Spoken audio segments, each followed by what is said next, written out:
Hello out there. This is my fifth video. Um, I just had a birthday, 32. Happy birthday to me.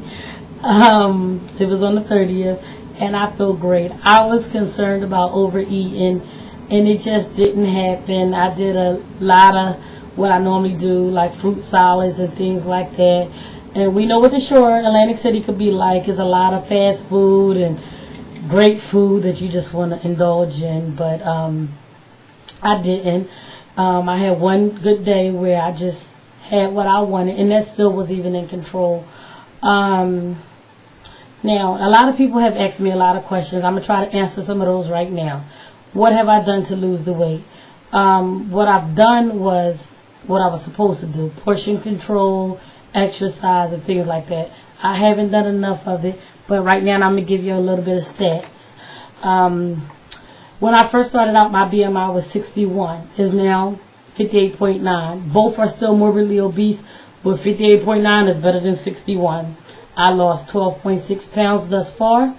I have 164 more to go to get to 150-pound goal. A healthy BMI would be 29.3. Now, the problem is, I know a lot of women told me about their rheumatology scares and things like that. Well, for the women that know me through different sites, what happened was I was sick with a cold. My SED rate went up. My sedimentation rate went up. They thought it was lupus. They thought it was this. They thought it was that. Now, I still am at a low level of lupus, but not enough for the rheumatologist to be concerned or to even call it lupus. Because arthritis runs rampant on both sides of my family, I have developed degenerative joint disease. My mother had it, my grandmother had it, my great-grandmother had it. Both my mother and grandmother are now in motorized chairs. My mother is 47, my grandmother is 65.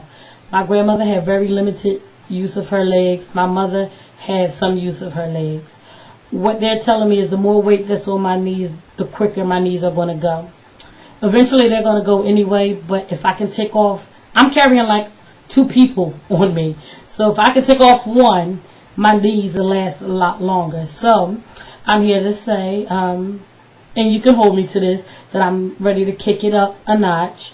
Not that I'm being hard on myself or whatever like that, but I'm not trying to push my religion on anyone.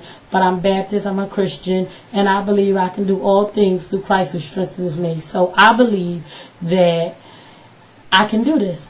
This is something that's not going to beat me. I have added Tylenol to my medication regimen. That way, when I do work out and things like that, it won't be so painful on the joints of the knees. And I can do this. I didn't feel good walking into a rheumatology office at 32, being the youngest patient that they had there. But it was something that I needed to do. I got a cortisone shot in my hip. I understand people may send me many comments on shots and rheumatology and things like that, because I have already read a lot. But I'm going to say it again, like I said it before. What's for one person is not for the other person. Yes, we all have PCOS, but we all have different symptoms. We all need different things. We all can't eat the same things.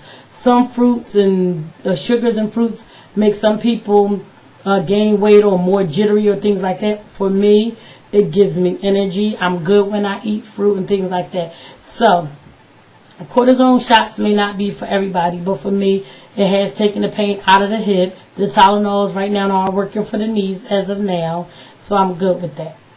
Another thing, a lot of people wanted to know what I was doing as far as eating. I cut out a lot of the white stuff. Again, I'm doing my protein shakes. Some mornings, not every morning. Some morning I do oatmeal, some morning I do cream of wheat. I mean, it's like with anybody, whatever I feel like. I do portion controls. Because I'm not that great at measuring my food out, and I don't always like to do it, I buy measuring cups and things like that. But with the meat, what happens is sometimes I don't want to measure it. And sometimes it has bones and it's hard to measure. So what I do is I buy a lot of pre-vacuum, pre-frozen 4-ounce meats already. They're more expensive in the markets, but it's already, hey, I'm lazy. It's already measured out for me. Only thing I had to do is cook it. The biggest challenge for me right now, before I go into that, I'm doing a lot of whole grains and things like that, portion controls. The biggest challenge for me right now is having a husband and a son that don't necessarily eat healthy all the time. They like their sweets, they like their goodies, so I learned to revamp that. When they have cake, I have the little Weight Watchers ice cream dish or cake or something like that. I'm not on a Weight Watchers diet. I'm not on anybody's diet.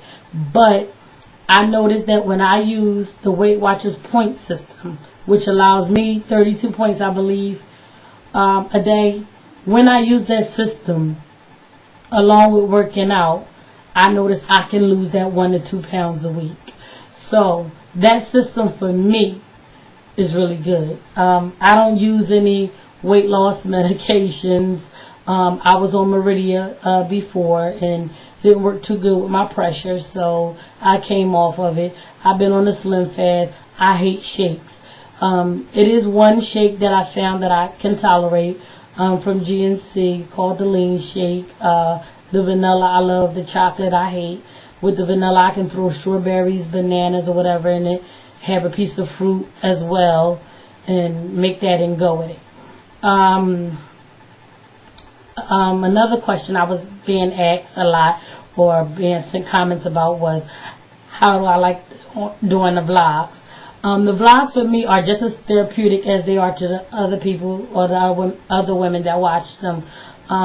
With my very first vlog, I was scared to death. But with this one, I'm more comfortable. I'm more relaxed. I feel great. To the women out there, you know, a lot of you have wrote to me about your body image.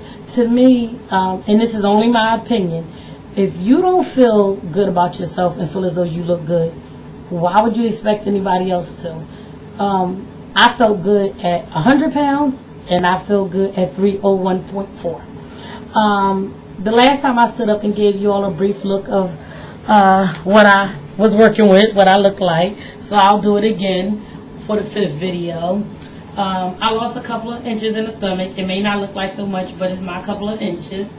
You know, around the sides, things like that, the arms. So I am getting there, slowly but very surely getting there. Without being too X-rated, a lot of women told me about exercise and their breast size. I'm a 50H currently, so my tape measure is off the chart. So I go to the store to have myself measured. Now, it can make some exercises complicated, I will agree, but it can be done. I wear a good sports bra and I get it in just like any skinny woman. They can be held in tight because I have done it. I know that, you know, these workouts are hard, especially a lot of jumping. Unfortunately, with the knee problem, I won't be doing a lot of jumping activities or a lot of running activities until I can get to that 150 goal, because that's where I need to be. But to me, breast reduction wasn't an option yet, because I was told when I went for my breast reduction, it was just fatty tissue. As you lose weight, they'll go down. If I get a breast reduction now and then lose weight, they're going to sag again. So I would advise, and it's my own opinion, that you lose the weight first. So hopefully I answered some of your questions. I hope to hear from you ladies when you see the video. Okay, bye for now.